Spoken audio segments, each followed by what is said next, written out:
나눠주신 거 다 받으셨죠? 네, 이거 보고서 어제 우리가 들은 말씀 정리하고 또 오늘 드리려는 말씀 이렇게 살피는 시간 갖겠습니다.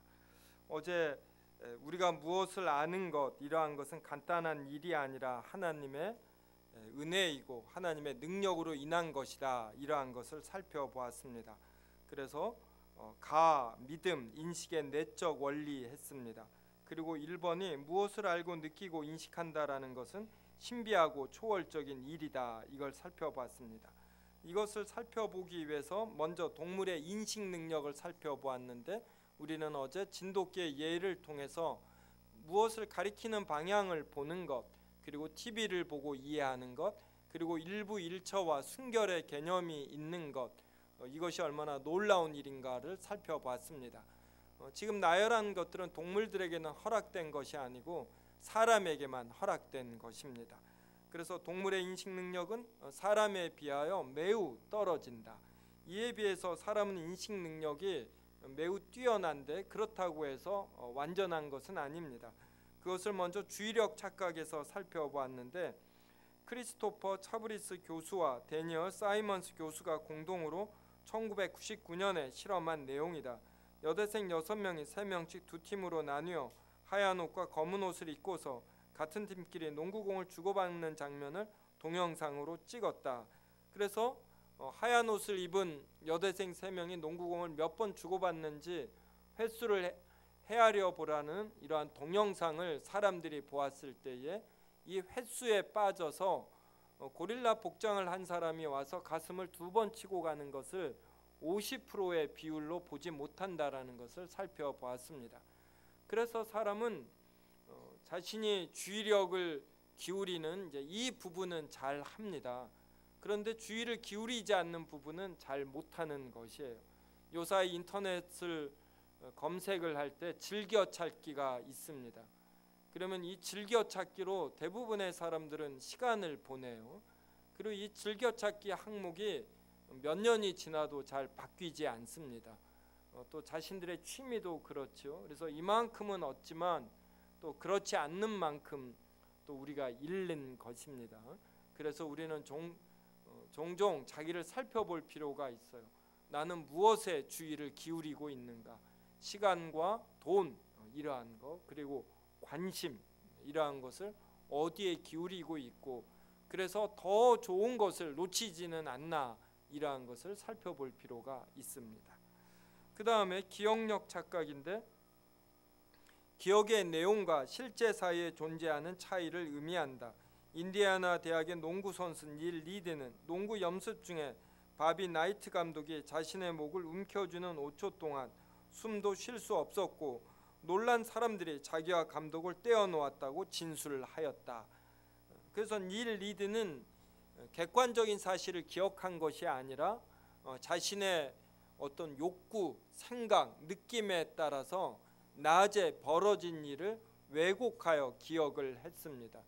그래서 사람의 인식 능력은 기억이라는 면에 있어서도 왜곡되어 있는 것이지 객관적으로 잘 되어 있지 않습니다.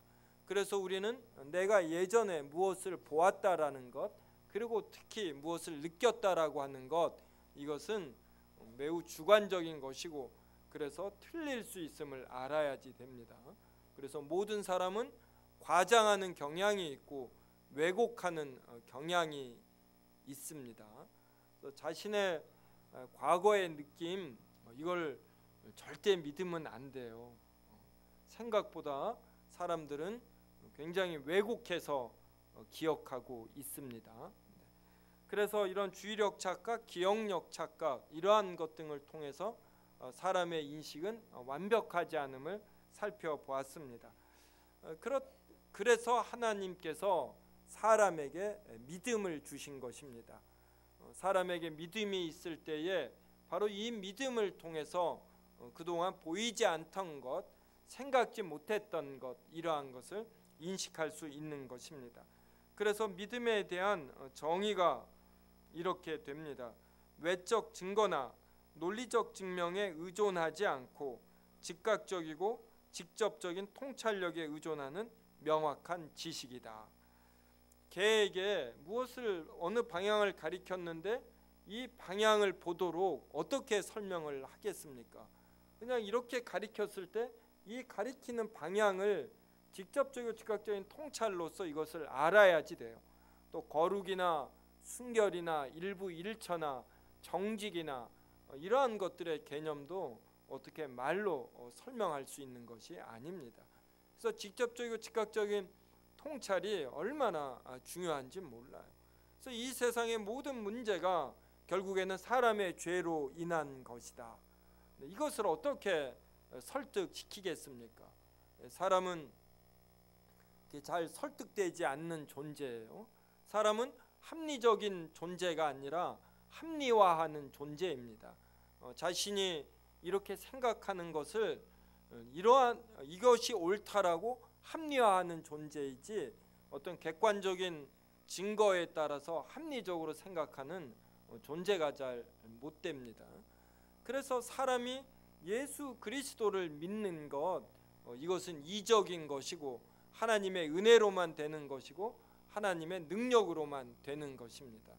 그래서 하나님은 예수 그리스도가 십자가에 죽어서 죽으심으로 우리의 죄값을 사해 주시고, 그래서 우리의 구원을 예수 그리스도를 통하여 획득하게 하실 때에 이것을 우리가 받아서 누리도록 또 우리에게 성령님을 통해서 믿음을 주시는 것입니다. 그래서 이러한 믿음이 어떠한 역할을 하는지 이제 웨스민스터 소유리 문답을 통해서 한번 보겠습니다. 그럼 웨스민스터 소유리 문답은 뭐냐면 이게 요리가 해서 뭘 먹는 걸 요리한다 이렇게 생각하기 쉬운데 영어로는 쇼터 캐티키즘이에요. 그래서 작은, 그래서 중요한 이치이다 이 말. 그래서 대요리 문답은 목회자나 아주 성인들을 교육하는 용도이고 소유리 문답은 학생이나 일반 성도를 교육, 묻고 답하는 형태로 성경에 있는 중요한 내용을 이렇게 가르치게끔 만들어진 고백문입니다. 우리가 예배 중에 사도신경으로 신앙을 고백을 하잖아요. 그런데 예배는 짧기 때문에 이렇게 사도신경이라는 짧은 내용으로 우리의 믿음, 우리의 교리를 고백하는 겁니다. 그래서 첫 번째 교리가 뭐냐면 전능하사 천지를 만드신 하나님 아버지를 믿사오며, 당신은 무엇을 믿습니까? 그럴 때 나는 이러한 것을 믿습니다. 그리고 그 외아들 우리 주 예수 그리스도를 믿사오니, 또 끝무렴에서는 성령을 믿사오며 이러잖아요. 이것처럼 신앙 고백이 이제 몇 가지가 있습니다. 그래서 그 중에 하나로 장로교, 대부분의 장로교들이 받는 이제 신앙 고백이 사도신경이 있고, 이렇게 웨스민스터 신앙 고백이나 대요리 문답, 소유리 문답이 있습니다. 이것은 1648년에 영국에서 만들어졌어요. 자, 86문을 저하고 묻고 답하겠습니다. 예수 그리스도를 믿는 믿음은 무엇입니까?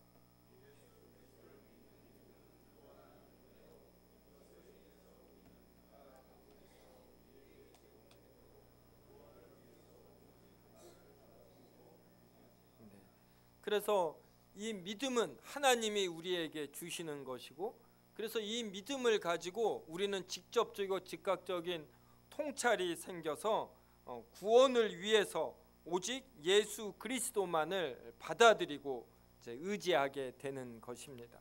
그래서 이 믿음이 없으면 어떤 방법이 없어요.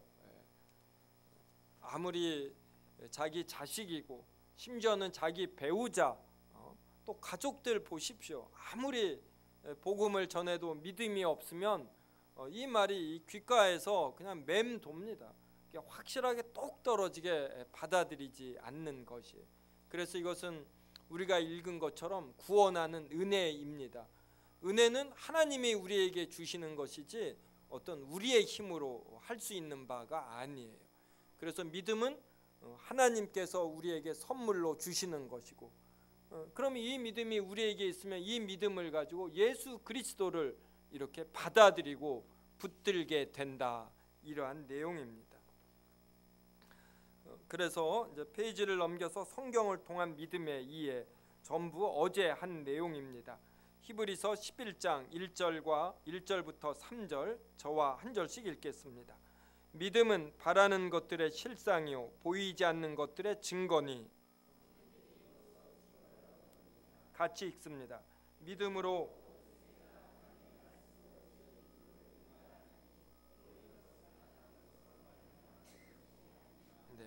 그래서 믿음이 있으면 우리가 바라는 것들을 실제로 여기게 된다. 그러니 얼마나 확신이 있습니까? 그리고 바라는 것들의 실상이다. 하나님 나라를 우리가 얼마나 바랍니까? 늙고 병들고 죽을 때 그때 우리에게 남는 유일한 소망이 무엇입니까? 저는 주일날 1999년부터 보육원에 가서 성경 공부를 주중에 가르쳤습니다. 그러다가 원목이 되면서 수요일과 주일날 이렇게 예배를 인도해요. 몇 년 전서부터는 바빠지고 하면서 주일날 아침 8시 20분에 가서 보육원에 가서 성경 공부합니다. 근데 그 복지법인이 이제 요양원을 바로 옆에 세웠어요. 그래서 요양원까지 가서 수요일, 주일 이렇게 설교했습니다. 그래서 노인분들을 많이 접하게 됐어요. 요양원에 가서 예배드리고 또 이렇게 노인분들 이제 방 돌아다니면서 살펴보고 그러면서 제가 이렇게 관찰한 건데, 죽기 전에 마지막으로 드시는 게 무엇인 줄 아세요? 여러 가지가 있겠지만 대표적인 것 하나가 두유예요. 두유. 두유도 못 드시면 이제 곧 가실 날이 얼마 남지 않았습니다. 저도 제가 2003년인가 갔는데 이제는 저도 얼추 노인스러워졌어요. 맨 처음에 거기 있던 원장님이 삼성 다니다가 부장으로 은퇴하고서 했는데 지금은 거의 그분은 노인이에요. 이제 저도 10년 지나면 이제 완전 노인이죠. 네. 이러한 분을 보면서 피해갈 수 없는 게 시간이잖아요. 늙고 병들고 죽는 거를 누가 피해 가겠습니까? 우리나라에서 가장 부자가 누굽니까? 아마 이건희 씨라는 거에 이의가 없을 것입니다. 재산이 7조인가 14조예요. 근데 그 많은 재산이 그분에게 지금 무슨 소용이 있습니까? 지금 무의식 상태가 쓰러진 지 3년이 되나 4년이 되지요. 아무리 그 연세가 들고 이렇게 쓰러져 버리면 그 많은 돈이 소용이 없고 그 맛있는 거 아무 소용이 없는 것입니다. 그래서 모든 사람은 거쳐가는 것이 늙음과 병듦과 죽음이에요. 그래서 이것을 해결하지 않는 어떤 좋은 것도 아무 의미가 없는 것입니다. 그래서 이러한 것들을 정확하게 알고서 정함이 없는 재물에 마음을 두지 않고 먹을 것과 입을 것이 있으면 만족할 줄 아는 것, 이러한 것이 믿음으로 인한 결과입니다. 그런데 세상 사람들은 이러한 믿음이 없기 때문에 짧은 이 생에 나름 자극적으로 최대한 즐겁게 살아보는 것입니다. 그러니까 이 사람들에게 이러한 예수 그리스도에 의한 천국을 말을 하고 사람의 죄 때문에 결국 늙고 병들고 죽음이나 사람 간의 모든 갈등, 빈부격차 이러한 것들이 발생하는 것이라고 설명을 해도 이들은 이해하지 못합니다. 이들은 끊임없이 이러한 문제를 경제학이나 과학의 발달 그리고 더 좋은 제도들을 통해서 해결하려고 하는 것이에요. 근데 우리에게는 믿음이 있기 때문에 이러한 것을 명확하게 인식하는 것입니다. 그래서 이런 목요일 날 저녁에도 사경에 나와서 하나님의 말씀을 듣고 더 많은 은혜와 깨달음을 얻으려고 하는 것이죠. 그래서 믿음은 보이지 않는 것들의 증거이다. 그래서 하나님 나라가 우리에게 눈에 보이지 않지만 직접적이고 즉각적인 통찰로 존재한다라는 것. 우리가 죽은 이후에 우리의 육신은 무덤에서 쉬고 있겠지만 우리의 영혼은 즉시 하나님에게 영접을 받아 그 빛의 세계에서 육신이 부활할 것을 기다린다라는 것, 이러한 것을 아주 분명한 지식으로 갖는 것입니다. 그래서 2절을 보십시오. 선진들이 이로써 증거를 얻었느니라. 우리가 무슨 일을 할 때 확실한 증거를 얻기를 원하지 않습니까? 그런데 우리는 신앙생활할 때 바로 이러한 믿음으로써 증거를 얻는 것입니다. 그리고 이 믿음에 의해서 모든 세계가 하나님의 말씀으로 지어진 줄을 우리가 압니다. 그래서 보이는 것은 나타난 것으로 말미암아 된 것이 아님을 아는 것이에요. 그래서 이 보이는 것은 다른 보이는 것으로 나타난 것으로 말미암지 않고 하나님의 능력의 말씀으로 된 것이다. 하나님의 말씀으로 세상이 지어졌다라는 것은 바로 하나님의 능력으로 되었다. 하나님이 원하시고 뜻하시는 대로 되었다. 그래서 모든 사물의 근원을 사람이 아무리 연구해도 알 수 없다, 이런 의미입니다. 제네바에 가면 게른이라고 해서 이런 가속기가 있어요. 지하에 수 킬로미터로 이런 전자 가속기를 만들었습니다. 이러한 것을 통해서 힉슨이 신의 입자라는 이러한 것들을 발견해내지만, 동시에 뭘 하나 발견해내면 이로 인한 호기심은 더 많이 발생이 됩니다. 더 규명되지 않는 현상들이 더 많이 나오는 것이에요. 근데 우리는 믿음이 있기 때문에 존재하는 모든 것은 하나님의 능력으로 나온 것이다, 하나님의 말씀으로 지어진 것이다, 이것을 직접적이고 즉각적인 통찰로 아는 것입니다. 여기 꽃꽂이 되어 있는데 이런 잎사귀들 한번 보십시오. 그러면 수맥들이 막 있지 않습니까? 또 이 손바닥도 한번 보십시오. 여러 손금서부터 그냥 우린 직접적인 즉각적인 통찰로 이것은 어떻게 세월 속에서 진화된 것이다, 이것이 아님을 압니다. 이것은 사람의 능력으로 된 것이 아니다. 그래서 이러한 꽃이 봄이 되면 피고 가을이 돼서 열매를 맺고 그 다음에 낙엽이 되어서 떨어지고 이것을 벌레가 먹고 이것이 영양분이 되고 다시 봄이 되면 꽃이 피는 이것이 최첨단임을 아는 것이에요. 우리가 바위 하나를 바다에 던져 보십시오. 한 수천만 년이 흘렀다. 이것이 삼성 애니콜로 나옵니까? 안 나옵니까? 절대로 안 나와요. 근데 사람들은 스마트폰을 만들고 컴퓨터를 만들지만 세포 하나를 만듭니까? 못 만듭니까? 못 만들어요. 그래서 이 인체가 가장 첨단입니다. 스마트폰이 바다에 바위를 던지면 스마트폰 되지 않잖아요.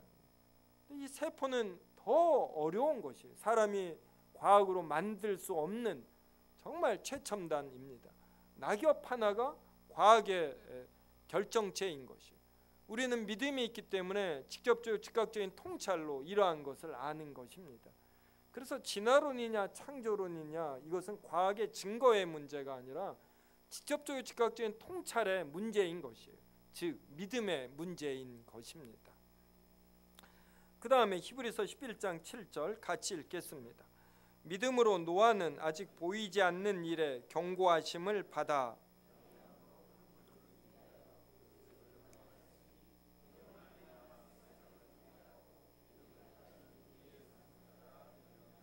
그래서 어제 왜 노아가 이 방주를 만들었는가? 그래서 노아는 믿음에 있어서 사람은 하나님의 형상으로 지음을 받아서 어떻게 인생을 살아야지 되는가 이것을 안 것입니다. 그래서 자신의 주변에 있는 다른 사람들의 삶이 틀리다라는 것을 안 것이에요.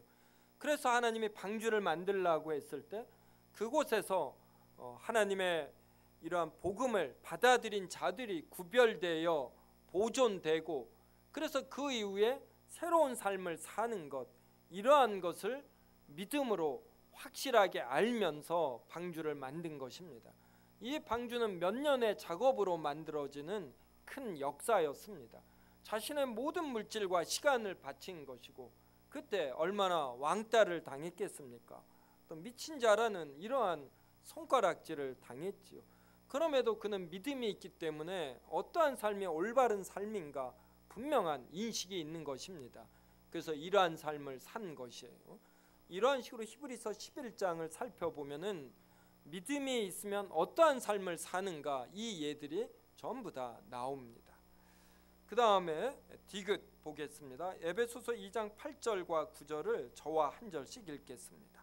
너희는 그 은혜에 의하여 믿음으로 말미암아 구원을 받았으니 이것은 너희에게서 난 것이 아니요 하나님의 선물이라.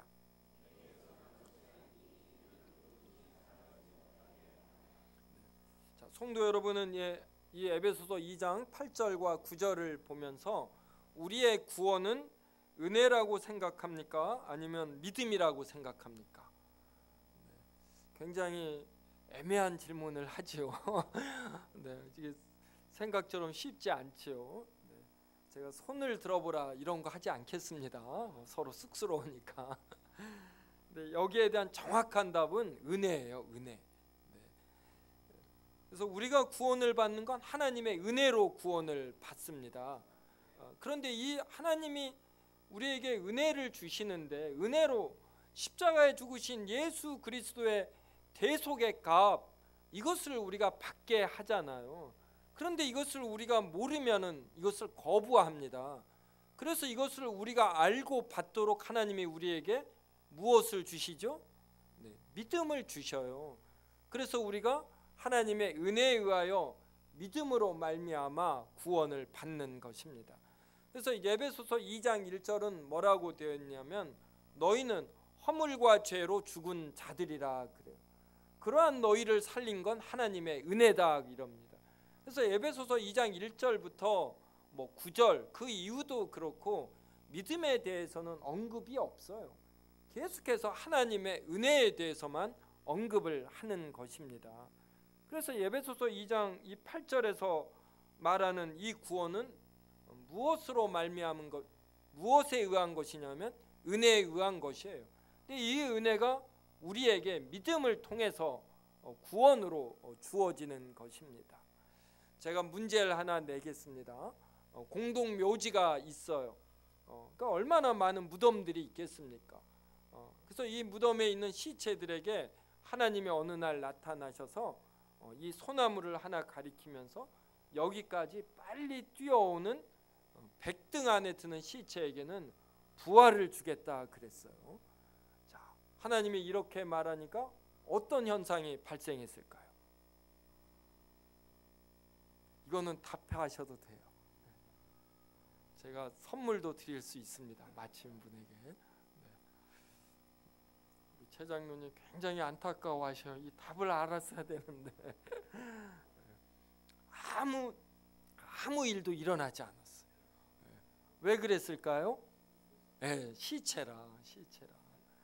그래서 지금 하나님이 지금 우리들이 그러니까 하나님을 모르는 사람들이 어떻게 보면 시체잖아요. 유효기한이 80년에 보통 강건해야 7, 80이라고 하잖아요. 우리 유통기한 있잖아요. 모든 제품마다 우리의 유통기한이 70, 80, 90 이런 겁니다. 그런데 이것으로 우리가 1000년, 만년, 100만 년 사는 것으로 오해하죠. 설령 100만 년을 살아도 죽기 하루 전에는 이 인생이 짧은 것입니다. 근데 사람들이 이러한 것을 모르고 그래서 하나님이 나타나서 예수 그리스도를 믿으라 이렇게 말을 해도 이들이 거부합니다. 그리고 하나님이 얼마나 많은 복음 전도자들을 보냅니까? 그리고 우리들도 어제 우리가 본 것처럼 우리가 다 사명자 아닙니까? 우리도 얼마나 복음을 전합니까? 또 여기에 있는 오늘 이 사경회에도 어떻게든 사람들을 데리고 오고 싶어 하잖아요. 근데 가자고 해도 오지 않습니다. 하나님을 믿지 않는 사람들은 거의 시체나 마찬가지죠. 그래서 하나님이 하나님의 자녀로 택한 자들에게 이 믿음을 주시는 거예요. 그래서 이 믿음이 있는 자는 예수 그리스도를 직접적인 즉각적인 통찰로 이렇게 인식하는 겁니다. 그러면서 이 복음에 반응을 하고 교회에 나오고 싶고 그러면서 자신이 죄인이라는 것도 깊이 깨달으면서 많이 울게도 되고 그 이후에 주님의 일에 더욱 복종되는 이러한 삶을 사는 것이에요. 그래서 에베소서 2장 8절과 9절도 우리가 정확하게 알죠. 지금 이제 이렇게 접근하는 것을 믿음이 무엇인가에 관하여 성경 전체의 내용을 통해서 어떤 정의나 역할에 대해서 우리가 알았습니다. 그 이후에 성경에 나오는 믿음이라는 구절들을 보면은 전부 다 이렇게 잘 해석하게 되는 것이에요. 또 이러한 식의 접근법이 있는 것입니다. 그래서 이러한 지식을 가지고 고린도전서 2장 9절부터 14절을 우리가 한번 이해해 보려고 하겠습니다. 한 절씩 읽습니다. 기록된 바 하나님이 자기를 사랑하는 자들을 위하여 예비하신 모든 것은 눈으로 보지 못하고 귀로 듣지 못하고 사람의 마음으로 생각하지도 못하였다 함과 같으니라.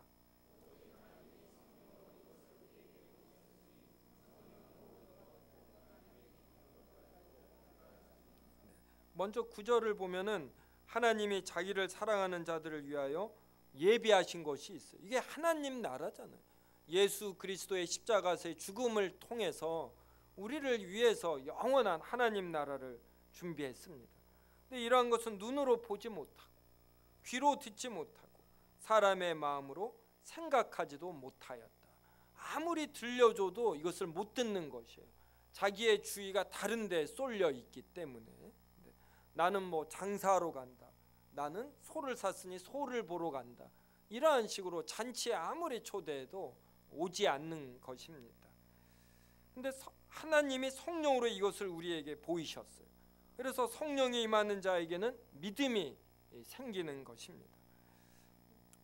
사람의 일을 사람의 속에 있는 영 외에 누가 알리요? 이와 같이 하나님의 일도 하나님의 영 외에는 아무도 알지 못하느니라.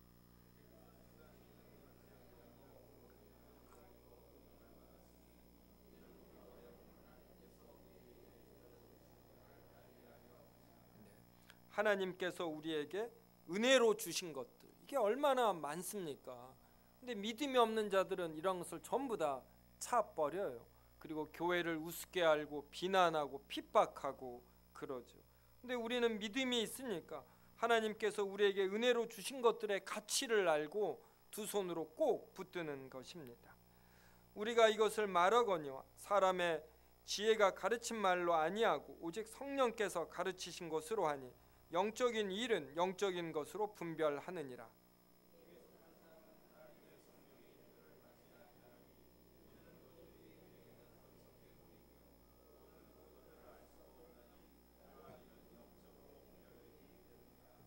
그래서 육에 속한 사람은 하나님의 성령의 일들을 받지 않습니다. 이것을 통찰이 없기 때문에 영적으로 분별하지 못하기 때문에 그럽니다.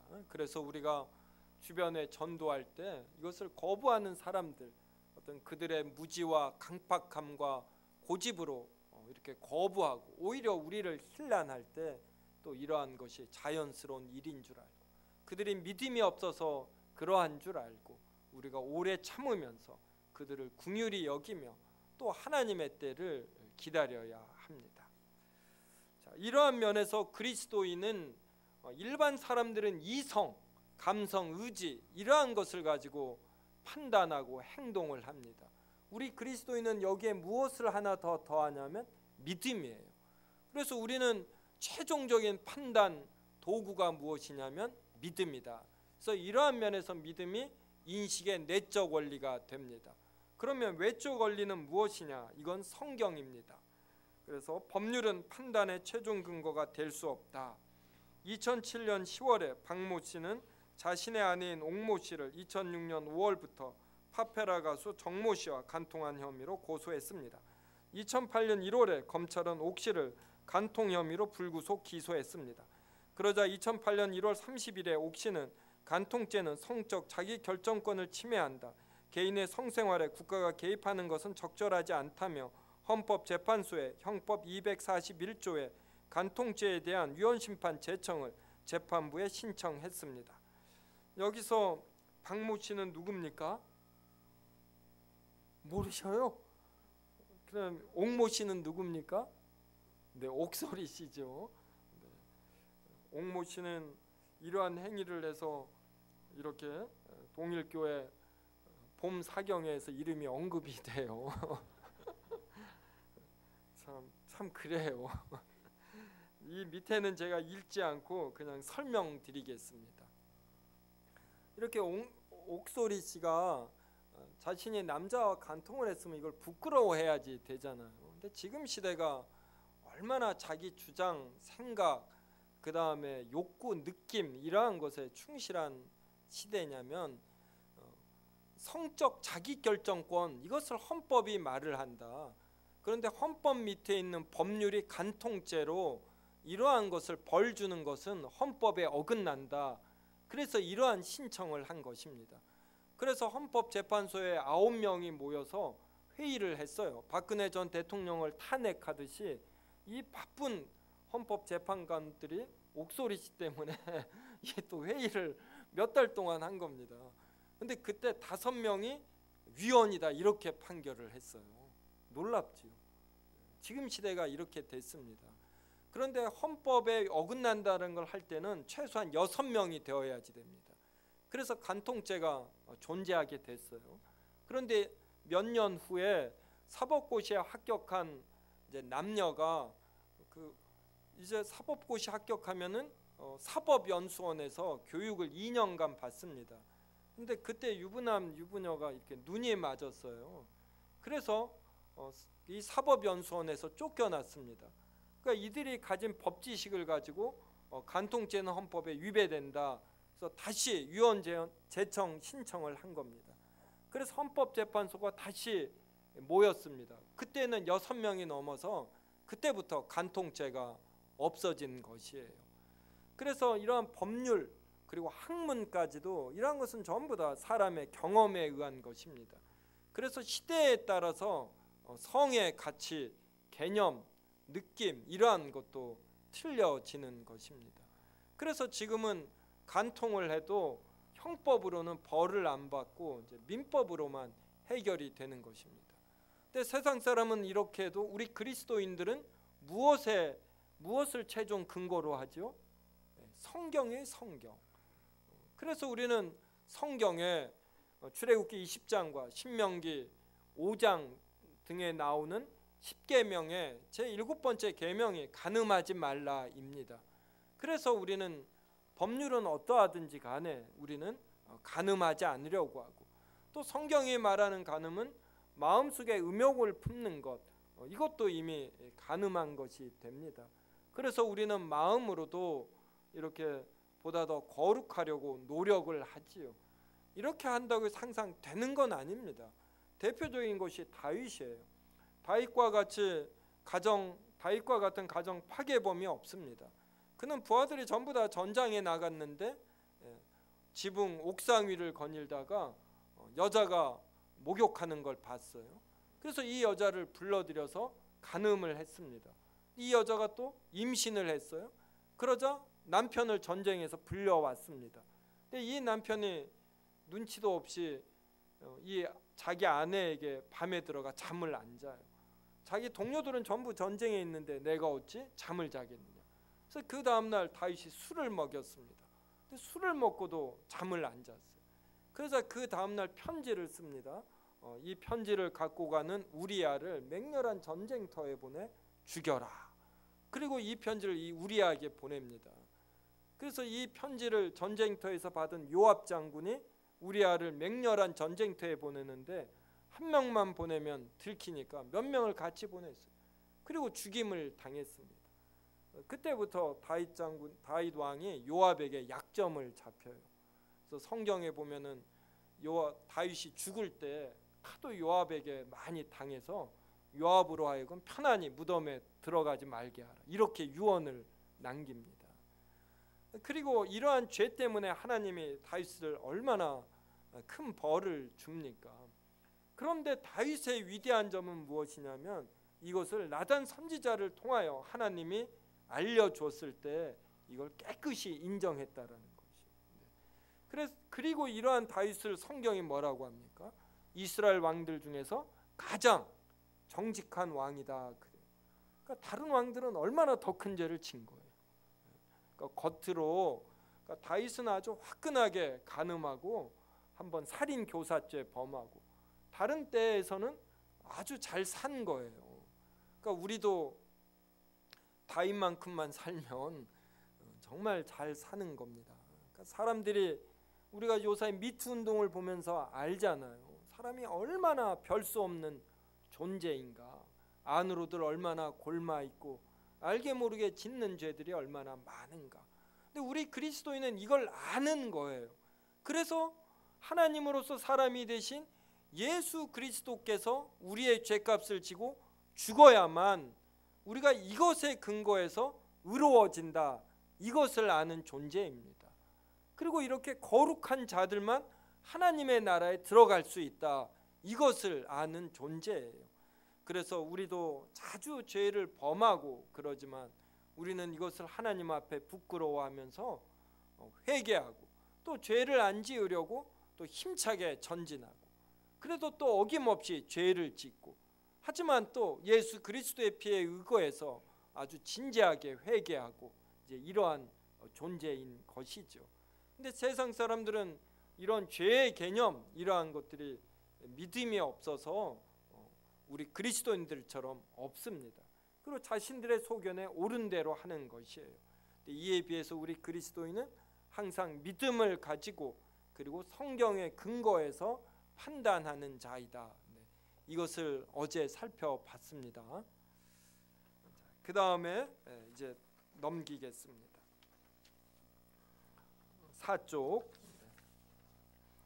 웨스민스터 수요일 문답 9문을 묻고 답하겠습니다. 창조의 사역은 무엇입니까?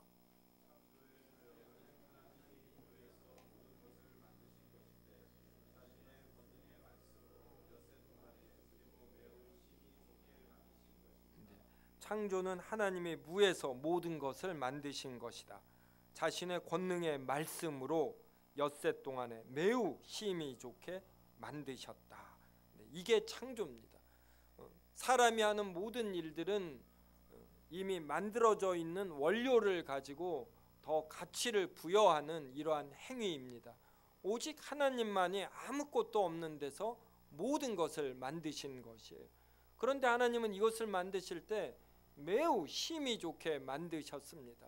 그래서 우리 하루가 24시간인데 지구가 어느 날 화가 나서 더 빨리 돌았다, 이러한 적 있습니까? 없습니까?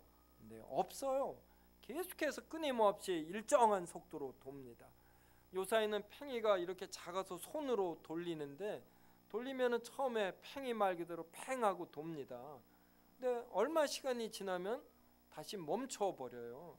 근데 지구는 얼마나 빠른 속도로 이렇게 스스로 돌고 또 이 태양 주위를 도는지 모릅니다. 지구에서 태양의 거리가 얼마가 되는 줄 아셔요? 1억 5천만 킬로미터라고 합니다. 근데 1억 5천만 하면 감이 안 와요. 태양이 빛이 지구를 1초에 7바퀴 반 돕니다. 엄청 빠르죠. 이 빛의 속도로도 8분이 걸려요. 걸어서 가면은 4,300년이 걸립니다. 엄청 멀죠. 근데 이 지구와 태양이 서로 떨어진 적이 있어요, 없어요? 없어요. 무엇으로 연결되어 있습니까? 중력으로. 이걸 뉴턴이 발견했죠.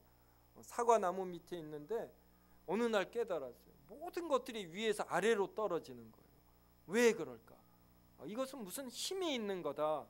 위에 있는 것을 아래로 잡아당기는 힘. 그래서 무게가 있는 모든 것들에게는 이렇게 잡아당기는 힘이 있다. 그래서 이러한 것은 이제 만류인력 뭐 이렇게 표현을 하잖아요. 그래서 이 성경책인데 이거 제 겁니다. 이거 몇 년 쓰면은 이거 이렇게 떨어집니다. 이게. 그 다음에 이러한 것도 지금 나사나 뭐 여러 형태로 접촉이 되어 있는데 이거 100년, 200년 되면 다 떨어집니다. 근데 지구와 태양은 안 떨어져요. 지구와 태양을 떨어뜨리는 방법이 뭘까요? 칼로 자를 수 있습니까? 없어요. 그러니까 중력은 본드나 나사나 못이나 끈이나 이러한 것보다 떨어져 있는 두 개를 아주 높은 차원으로 연결시키는 수단입니다. 중력은 놀라운 것이 지구로 하여금 독립적인 활동을 하게 해요. 태양도 독립적인 활동을 하게 하고 그러면서도 하나로 연결시키는 것입니다. 그러니까 중력을 어떻게 중력 떨어뜨리는 기계를 발견한다. 뭐 이거 엄청난 겁니다. 아직까지 현대의 과학으로 중력이 얼마나 센지 이렇게 스캔하는 도구도 잘 발달되지 않았고 발견되지 않았고 중력 자체를 이렇게 통제할 수가 아직 없습니다. 근데 이것보다 더 신기한 접착제가 있는 거 아셔요? 이게 뭡니까? 이게 사랑이에요, 사랑. 그리고 예수 그리스도께서 이 사랑을 보이셨죠. 예수 그리스도는 하나님이십니다. 개의 아들은 우리가 뭐라고 그래요? 개의 아들은 강아지 혹은 개자식 그러죠. 사람의 아들은 사람이에요. 하나님의 아들은 하나님이에요. 그러니까 예수님이 하나님의 아들이다란 말은 무슨 뜻이에요? 하나님이다 이 말이에요. 하나님의 외아들이라고 하잖아요. 그러면 어떤 분은 하나님은 참 손이 귀한가 보다. 그래서 아들을 하나밖에 못 두었나 보다. 근데 이 뜻이 아니에요. 영원 전에 성부가 성자를 낳으셨는데 영원 전에 성부가 이렇게 낳으신 분은 딱 한 분뿐이시다. 이러한 의미입니다. 그리고 이 영원이라는 것은 어제도 말했지만 시간이 아닙니다. 하나님이 태초에 세상을 만드셨는데 그때부터 시간이 존재한 것이에요. 그리고 이 시간 이전에 시간을 초월해서 성부가 성자를 낳으신 것이에요. 이로써 이제 독생자라고 하는 것입니다. 그런데 이제 성경을 잘못 이해하는 사람은 성부가 성자를 낳았다라는 이러한 표현을 전부 다 성부와 성자의 위격 간의 관계가 아니라 성부와 성자의 본질적인 관계로 본 것이에요. 하나님은 영원하시다, 거룩하시다, 이렇게 하나님의 본질에 관한 말처럼 성부가 성자를 낳은 것도 본질로 보고서, 그러면은 성자 하나님 예수 그리스도는 성부가 낳기 전에는 존재하시지 않았다, 이렇게 본 것입니다. 그래서 예수 그리스도를 모든 피조물보다는 뛰어나지만 성부보다는 못하다, 이렇게 여기는 것이에요. 근데 이제 이러한 것은 다 잘못된 이단인 것입니다.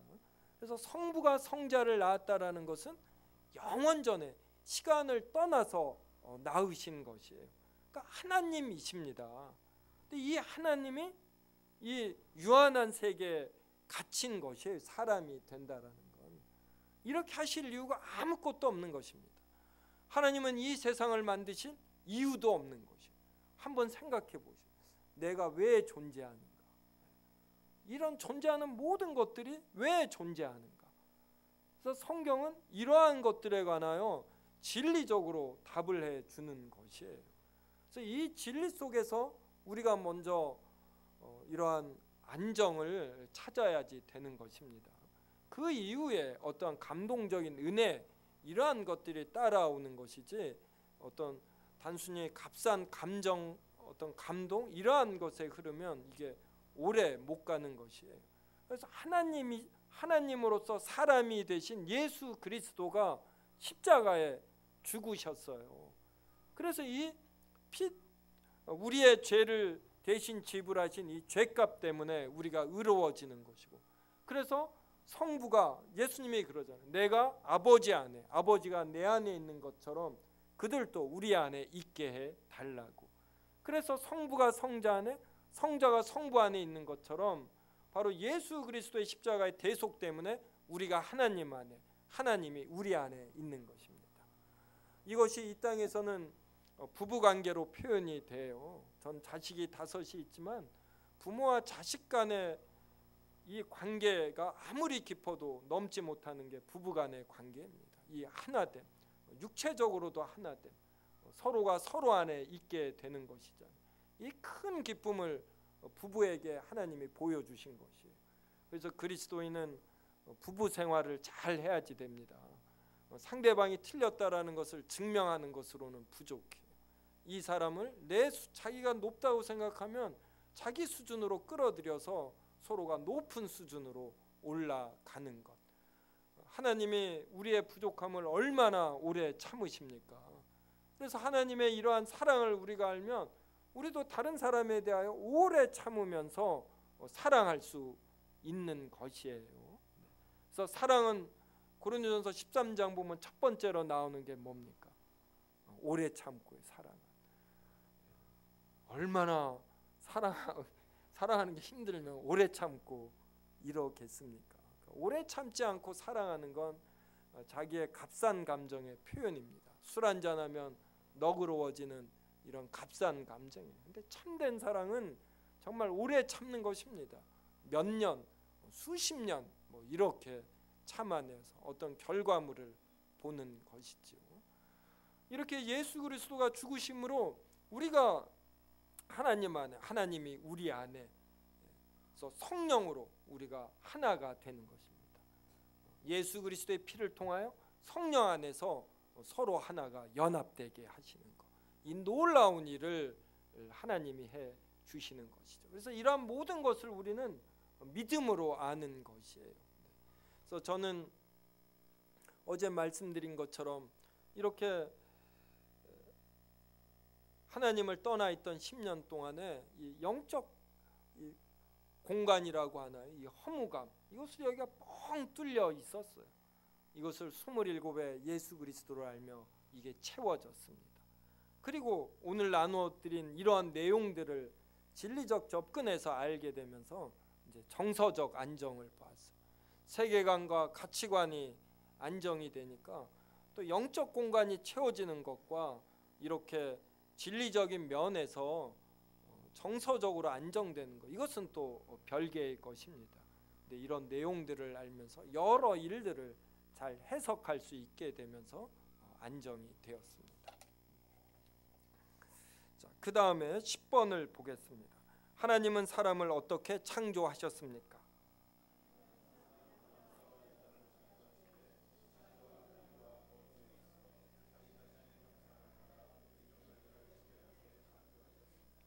그래서 왜 사람이 피조물들을 지배하는가, 이거 궁금하잖아요. 이건 하나님이 사람을 하나님의 형상으로 만드셨기 때문입니다. 그럼 하나님의 형상은 뭐냐면 여기 보면 지식과 유의와 거룩이에요. 그럼 이것은 어디에서 따온 거냐면 밑에 골로새서 3장 10절을 보면은 새 사람을 입었으니 이는 자기를 창조하신 이의 형상을 따라 지식에까지 새롭게 하심을 입은 자니라. 그래서 창조하신 이의 형상을 따라, 즉 하나님의 형상을 따라 지식, 이래서 하나님의 형상에는 지식이 들어가는구나. 그 다음에 에베소서 4장 24절을 보면 하나님을 따라 의와 진리의 거룩함으로 지으심을 받은 하나님을 따라, 즉 하나님의 형상을 따라 의와 거룩함으로 사람은 지으심을 받았구나. 그래서 사람은 지식과 의와 거룩함, 이러한 것이 있는 것입니다. 그래서 거룩하지 않은 사람을 보거나 거룩하지 않은 현상을 보면은 모든 사람은 불편한 것이에요.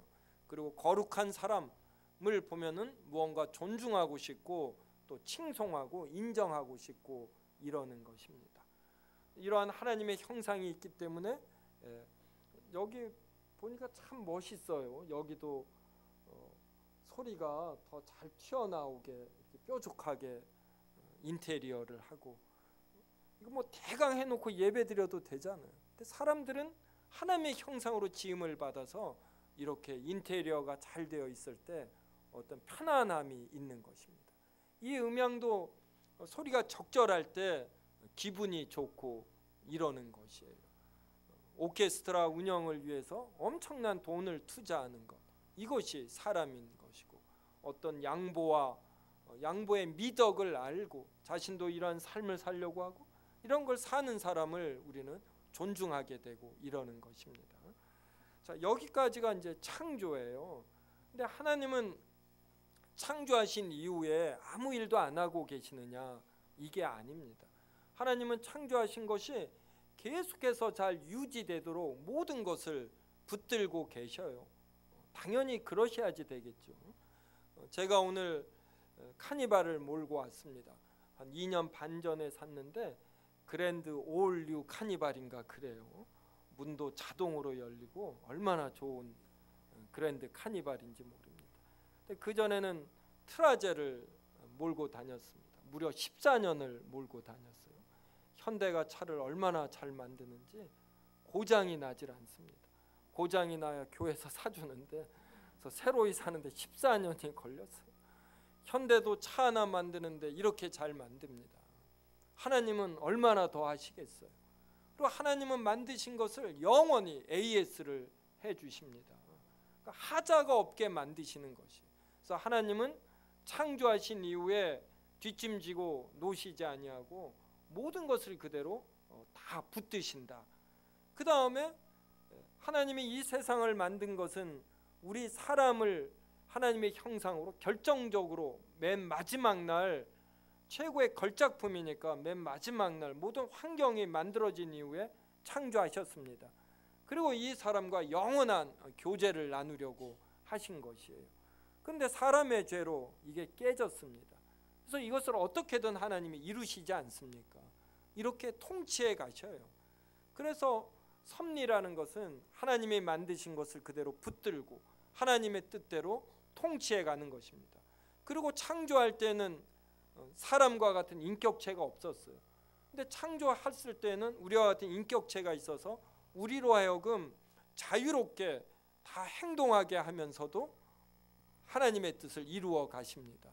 그래서 여기 라 보면은 섭리는 보존, 통치, 협력, 이게 세 가지 요소입니다. 그래서 11번을 묻고 답하겠습니다. 하나님의 섭리의 사역은 무엇입니까?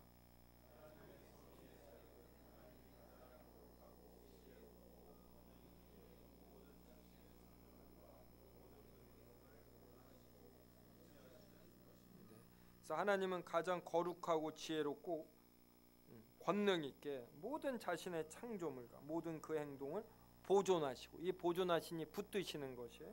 그리고 통치하신다. 여기에는 하나 나오지 않는 게 협력이에요. 그래서 하나님은 우리를 자유로운 인격체로 다 삼아 주시고 대우해 주시면서도, 그래서 우리로 하여금 마음대로 우리의 의지를 갖고 하게 하십니다. 그런데도 이 모든 것을 사용해서 하나님의 뜻을 이루어 내시는 것이에요. 이제 이게 하나님의 놀라운 능력이고 바로 이것을 우리가 섭리라고 합니다. 그래서 어제 우리가 열왕기하 4장을 통해서 수넴 여인을 살펴본 거. 그래서 그가 하나님의 종 엘리사를 세심하게 배려했을 때 하나님이 그녀를 얼마나 더 아들을 통해서 또 7년 기근 후에 그의 집과 모든 전토를 수확물까지 얻도록 세심하게 배려한 것을 살펴보았습니다. 그래서 바로 이게 하나님의 섭리가 되는 것입니다. 이제 오늘 본문을 통해서 하나님의 섭리를 더 살펴보도록 하겠습니다. 열왕기상 18장을 제가 간단하게 설명드리겠습니다. 이스라엘 왕들 중에 가장 악한 왕이 아합 왕입니다. 그래서 하나님이 그의 때에 비가 내리지 않는 가뭄을 몇 년 동안 주었습니다. 그리고 기근이 더 심해지자 하나님이 선지자 엘리야를 보내요. 이제 비가 올 것이다. 이제 이러한 내용을 말씀하셨습니다. 그럴 때 이 선지자 엘리야가 아합 왕에게 이렇게 말을 합니다. 19절 보세요. 그런즉 사람을, 열왕기상 18장 19절 보십시오. 그런즉 사람을 보내 온 이스라엘과 이세벨의 상에서 먹는 바알의 선지자 450명과 아세라의 선지자 400명을 갈멜산으로 모아 내게로 나아오게 하소서.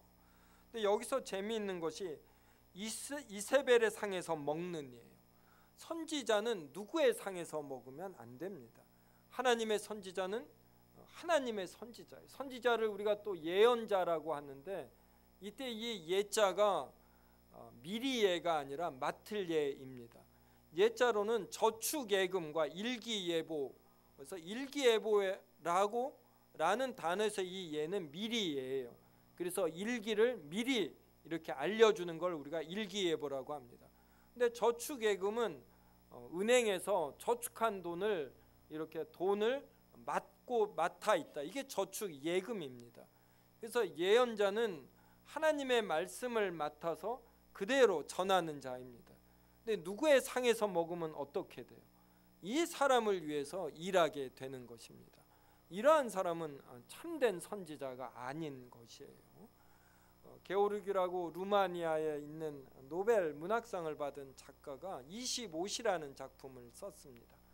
여기에 보면 시인을 어떻게 표현하냐면 잠수함 속의 토끼다 이렇게 표현을 해요. 과학이 발달되지 않던 시대에는 토끼를 잠수함에 태웁니다. 그리고 잠수함이니까 물속에 있으니까 산소가 계속 소모될 것 아닙니까?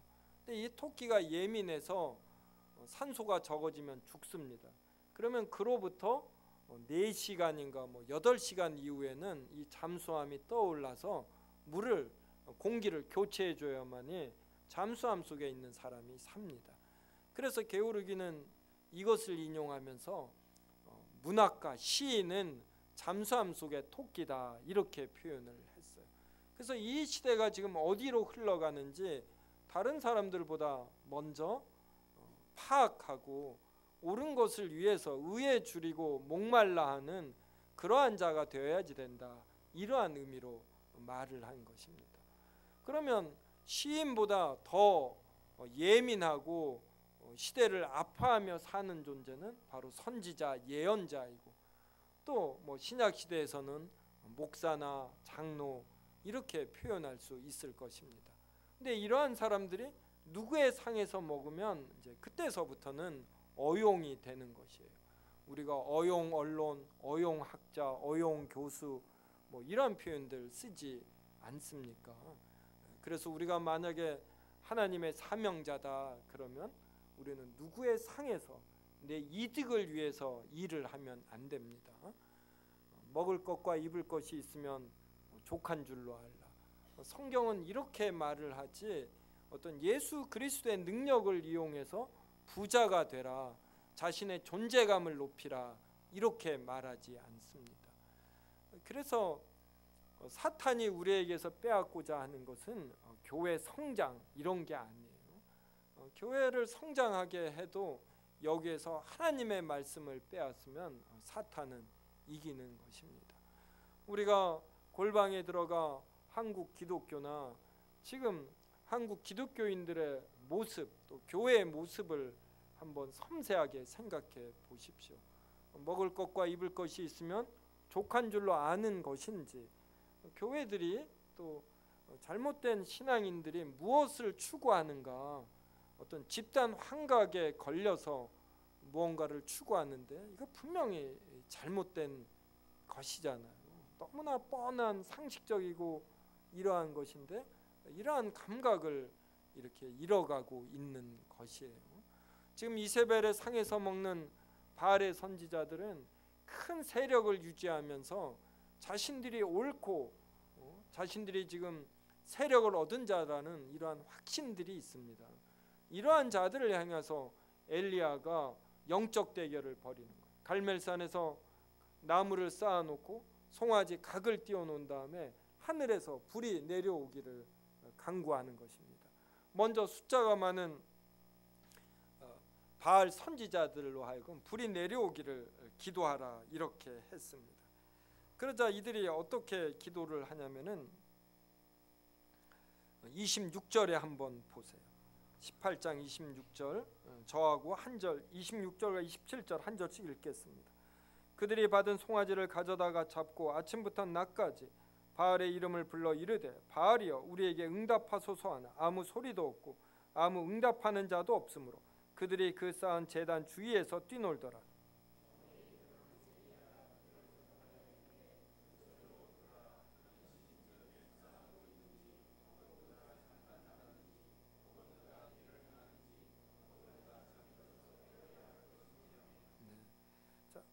낮까지, 아침부터 낮까지 이렇게 불렀는데 아무 응답하는 사람이 없습니다. 그러자 엘리야가 이들을 조롱하는 거예요. 큰 소리로 부르라. 그는 신인즉 묵상하고 있는지. 신이 묵상하느라 자기에게 간구하는 자들의 소리를 못 듣는다. 그럼 이건 신이 아닌 것이에요. 또 그가 잠깐 나갔는지 혹은 그가 길을 행하는지, 신이 길을 행하느라고 자기에게 간구하는 자들의 소리를 못 들으면 이건 신이 아닙니다. 그 신이 어느 한 곳에 있으면 다른 곳을 알지 못한다라면 이거는 장소의 제약을 받는 피조물인 것이지 참된 신이 아니에요. 그래서 엘리야는 이렇게 조롱하면서 너희가 믿는 신은 거짓 신이다 이렇게 규정하는 것입니다. 이 소리를 들은 바알 선지자들이 28절에 보면 이에 그들이 큰 소리로 부르고 그들의 규례를 따라 피가 흐르기까지 칼과 창으로 그들의 몸을 상하게 하더라. 그 다음에 정오가 지났고 그들이 미친 듯이 떠들어 이럽니다. 저는 이것을 보면서 무당들이 생각이 났어요. 무당이 굿하는 거 보셨어요? 네, 서울에도 무당들 참 많았습니다. 제가 어렸을 때. 요사이도 이렇게 무당에게 굿하는 사람들 있어요.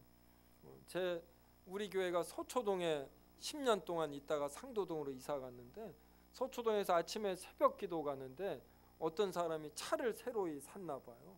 이 앞에서 새벽에 무당 불러다가 고사를 지내더라고요. 참, 지금도 얼마나 많은 이러한 미신들이 무당에 의해서 행해지고 있는지 모릅니다. 무당들은 잡신을 부르는 거잖아요. 그래서 이 잡신과 합일되는 과정, 그러기서 이 잡신을 얼마나 자극하는지 모릅니다. 그러니까 막 작두 같은 데도 오르고 엄청나게 떠들고 그러죠. 우리가 그래서 상식을 갖고 냉정하게 잘 살펴보면 참된 신을 섬긴다라면 이렇게 미친 듯이 뛰놀지 않는다. 자기 몸을 칼로 상하게 하지도 않는다. 이러한 것을 아는 것입니다. 그 이후에 엘리야가 이제 차례가 되었습니다. 엘리야는 어떻게 기도를 했냐면 36절 보세요. 18장 36절에서 저녁 소제 드릴 때 이르러 선지자 엘리야가 나아가서 말하되 아브라함과 이삭과 이스라엘의 하나님 여호와여, 주께서 이스라엘 중에서 하나님이신 것과 내가 주의 종인 것과 내가 주의 말씀대로 이 모든 일을 행하는 것을 오늘 알게 하옵소서. 그냥 이렇게 기도할 뿐이에요. 이 기도를 골방에서 하는 기도까지 다 들으시는 하나님이 이것을 안 들으시겠습니까? 그래서 이것을 들으시고 하늘에서 불을 보내어서 송아지를 태우십니다. 이때 엘리야는 아브라함과 이삭과 이스라엘의 하나님이라고 그래요. 그래서 엘리야는 자신과 이스라엘 백성이 누구의 자손이냐면 아브라함의 자손이라는 명백한 인식이 있는 것입니다. 하나님이 노아를 부르듯 하나님이 아브라함을 부르셨어요. 그래서 내가 너에게 지시하는 땅으로 가서 구별된 삶을 살아라. 그러면서 은혜로 아브라함, 그 다음에 이삭, 그 다음에 야곱, 그 다음에 12아들, 이렇게 해서 많은 자손을 주었습니다. 그런데 이스라엘 백성이 하나님께서 왜 아브라함을 통해 자신들을 자손으로 이렇게 생육하고 번성하게 했는지 본래의 목적을 잊어버렸어요. 자신들이 잘나서 하나님이 자신들에게 하나님의 말씀을 주며 백성으로 삼은 것으로 오해하고, 자신들이 선하거나 뛰어나서 이런 식으로 오해한 것입니다. 그러면서 하나님에서 참된 신앙을 이렇게 잃어버리는 것이에요. 그래서 이런 이들을 향해서 우리가 믿는 하나님은 노아를 부르신, 아브라함을 부르신 그 하나님이시다, 이렇게 표현을 하는 것입니다. 그러할 때 불이 내렸고, 그래서 이것을 모두 다 지켜봤습니다. 그래서 모든 이스라엘 백성이 엘리야의 말을 따라 바알 선지자들을 다 죽였습니다. 그런데 그 이후에 이러한 모든 것을 아합 왕과 그 안에 이세벨이 지켜보지 않았습니까? 그러면 이들이 회개해야지 되잖아요. 근데 사람은 이렇게 믿음이 없으면 아무리 자신이 잘못을 해서 이거에 대한 벌이 주어지는 형태로 일들이 전개되어도 이것을 깨닫지 못합니다. 사람은 마음이 강팍하고 또 하나님이 벌을 주시고자 할 때는 계속해서 더 악한 행위를 하게 되는 것이에요. 그래서 19장 1절과 2절을 보십시오. 아합이 엘리야가 행한 모든 일과 그가 어떻게 모든 선지자를 칼로 죽였는지를 이세벨에게 말하니, 이세벨이 사신을 엘리야에게 보내어 이르되 내가 내일 이맘때에는 반드시 내 생명을 저 사람들 중 한 사람의 생명과 같게 하리라. 그렇게 하지 아니하면 신들이 내게 벌 위에 벌을 내림이 마땅하니라 한지라. 이 이세벨은 자신의 선지자들이 다 죽은 것을 보며 회개해야지 되는데 더 강팍해서 선지자 엘리야를 죽이려고 합니다. 자, 이러한 아합 왕과 엘리야를 하나님이 어떻게 응징하시는가, 이제 이것을 살펴보도록 하겠습니다. 22장 29절부터 38절, 열왕기상 22장 29절부터 38절, 저와 한 절씩 읽겠습니다. 이스라엘의 왕과 유다의 여호사밧 왕이 길랄 라못으로 올라가니라.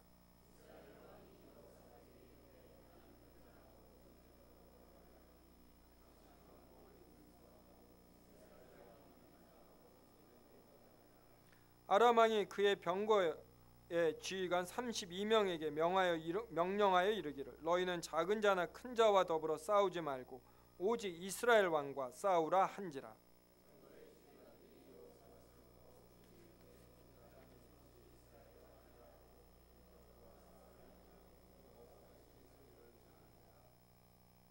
병거의 지휘관들이 그가 이스라엘의 왕이 아님을 보고 쫓기를 그치고 돌이켰더라.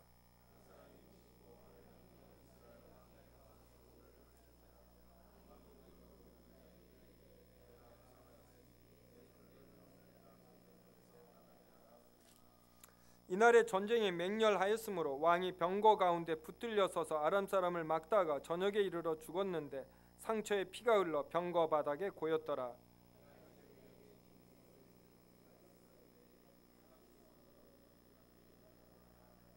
왕이 이미 죽음에 그의 시체를 메어 사마리아에 이르러 왕을 사마리아에 장사하니라.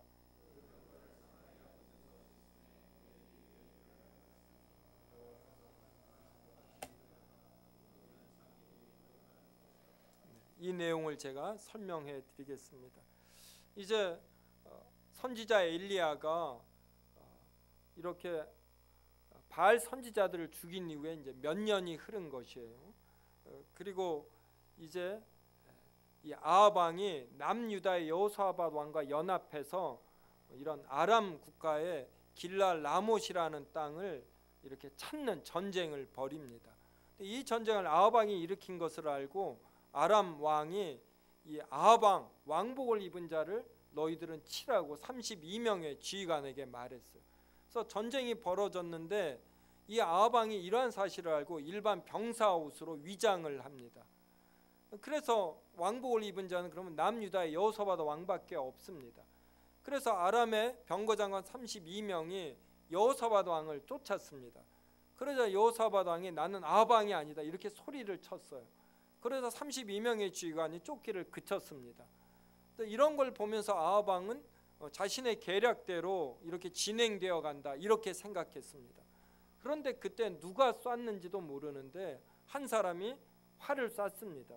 이 화살이 무심코 우연히 날아와 아합 왕의 갑옷솔기에 맞았어요.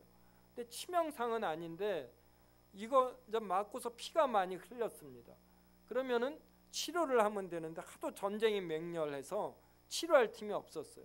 그래서 아합 왕도 적들을 막다가 과다출혈로 죽었습니다. 그래서 이 피가 병거 바닥에 고였죠.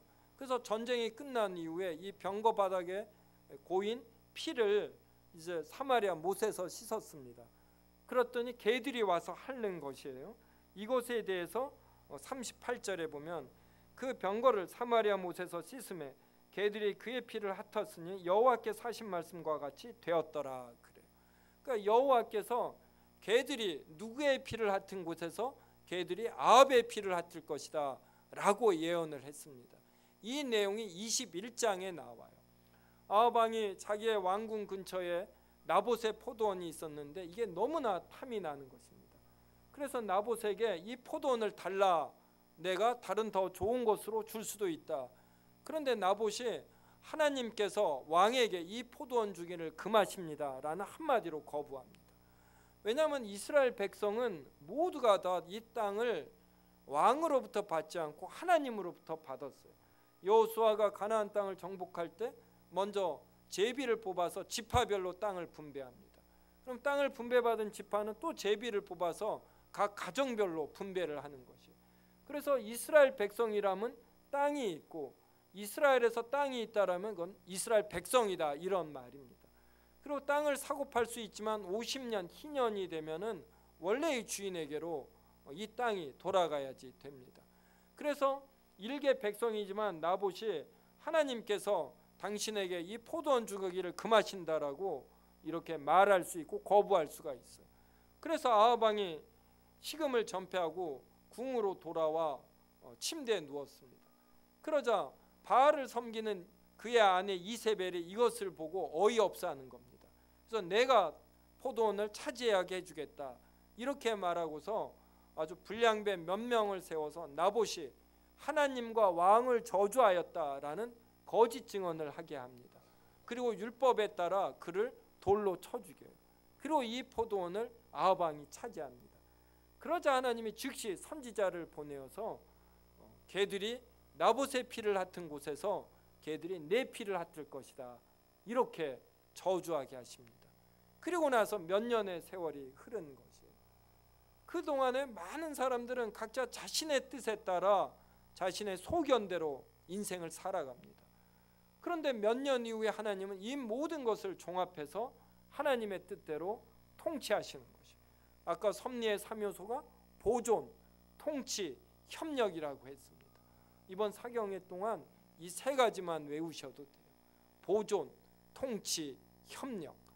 그래서 이렇게 통치하시는 하나님께서 때가 되자 우연히 날아온 화살 하나를 통해서 아합으로 하여금 길라 라못이라는 지역에 대한 땅 욕심을 갖게 한 것입니다. 그래서 이 땅을 차지하려고 전쟁을 벌이고, 근데 전쟁이 벌여서 아합 왕 왕복을 일반 병사 옷으로 입었어요. 다 꾀를 부린 것입니다. 여기까지 다 맞았어요. 근데 결정적인 순간에 우연히 날아온 화살 하나에 죽는 것입니다. 그리고 이것은 우리가 살펴본 것처럼 우리에게는 우연이지만 하나님에게는 무엇입니까? 필연인 것이에요.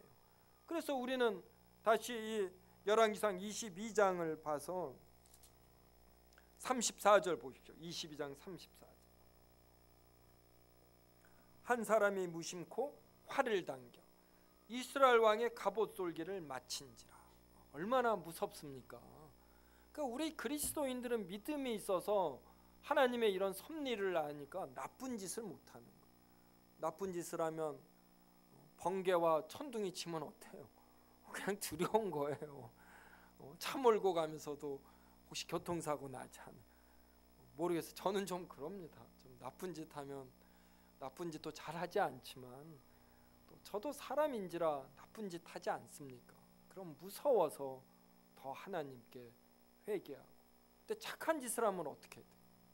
하나님이 무심코 어떤 사람을 만나 좋은 사업 제안을 받게 하고 누군가에게 소개받게 하고 생각지 않은 좋은 일이 생기는 것입니다. 그래서 그리스도인은 믿음이 있으니까 이렇게 보존, 통치, 협력하시는 하나님을 믿는 것이에요. 그래서 아무도 보는 사람이 없어도 어떻게 합니까? 정직하게 하는 것이에요. 그래서 정직의 뜻이 뭐냐면 아무도 보는 사람이 없을 때 하는 행동이에요. 그때도 누가 보고 계셔요? 하나님이 보고 계셔요. 그래서 그리스도인은 항상 하나님 앞에서 행동하는 자입니다. 어제 제가 우리 최 장로님 책 한 권 드렸는데 거기다 이렇게 사인했어요. 코람, 데오. 코람이 누구누구 앞에서요. 데오는 라틴어로 하나님입니다. 하나님 앞에서. 그래서 우리 그리스도인은 항상 하나님 앞에서 무엇을 행하듯 해야지 되는 것이. 하나님은 모두 다 살피고 우리가 선한 일을 했을 때 하나님이 이것을 아주 기뻐하시면서 우리를 위해서 우리를 돕고 싶어 안달이 나신 분이 하나님이시거든요. 근데 하나님도 근거가 있어야지 되죠. 그래서 우리가 누군가를 사랑하려는 마음으로 행동을 하고 교회를 든든히 세우고 성도들을 섬기려고 할 때 이 모든 것을 하나님이 지켜보십니다. 그래서 이 수넴 여인이 선지자 엘리사에게 세심하게 배려를 하자. 얼마나 더 세심하게 배려했는가 이것을 알지 않습니까? 오늘 본문을 통해서 우연히 날아가는 화살 하나를 통해서도 역사하시는 거예요. 이제 마지막으로 하나 이야기하고 마치겠습니다. 개미 아시죠? 개미. 개미는 이렇게 얼마나 이 지하를 파보면은 애벌레를 놓아두는 방이 있고 버섯을 기르는 방도 있대요. 그래서 잎사귀를 잘라와서 이것을 발효시켜서 버섯까지 기릅니다. 그 다음에 냉난방 장치가 되어 있는 방까지 있어요. 그래서 개미 한 마리 한 마리를 보면은 도저히 이러한 조직과 시설이 안 되는데 개미 전체가 모이면 이런 게 되는 겁니다. 그래서 이러한 것을 과학자들이 창발적이다 그래요. 그래서 창발적이다라는 뜻은 전체는 부분의 합보다 강하다 이 말이에요. 그래서 한 명 한 명의 힘을 합한 것보다 전체는 더 강하다 이러한 의미입니다. 개미가 이러한 개미집을 살며 이렇게 살 수 있게 하는 거, 이게 하나님의 능력 아닙니까? 어떻게 개미가 스스로 이런 다 판단 능력이 있습니까? 하나님께서 이렇게 어떤 본능 속에 이러한 것을 심어 주시죠. 그러니까 개미들 세계만 봐도 하나님께서 각 개인들을 모두 다 사용해서 창발적으로 여러 일을 할 수 있는 것, 이런 것을 알 수가 있습니다. 그래서 우리가 이렇게 성경을 잘 알면은 일반 학문까지도 잘 할 수 있어요. 저는 낭만성과 창의성 이러한 것을 그리스도인이 된 이후에 성경을 더 알면서 더 많이 생깁니다. 제가 50 중반이잖아요. 계속해서 호기심이 있습니다. 저는 학문에 대한 이해도가 성경을 읽으면서 더 알게 돼요. 하나님의 형상을 이해하면서 하나님이 이러한 능력을 심어 주셔서 짐승들은 말을 못하지만 사람은 언어를 하는구나. 그래서 사람은 언어의 동물이다. 이걸 그때 제가 비로소 깊이 이해했습니다. 그다음에 하나님이 지식과 의와 거룩함을 주었기 때문에 사람은 유의의 동물이고 도구의 동물이 되고 그리고 예술의 동물이 되고 이렇게 되는 것이에요. 그래서 우리는 성경을 이러한 진리의 관점에서 읽고 우리의 모든 삶을 이렇게 해석해 주는 이러한 진리로 우리가 받아들여야지 됩니다. 그래서 이렇게 우리가 오늘 성경을 통해 살펴본 것처럼 하나님은 섭리의 하나님이시고 바로 보존하시고 통치하시고 협력하시는 하나님이십니다. 이 하나님을 믿고 하나님이 기뻐하시는 하나님의 성경 말씀대로 살 때 또 우리의 삶이 온전히 인도될 것을 믿습니다. 기도하겠습니다.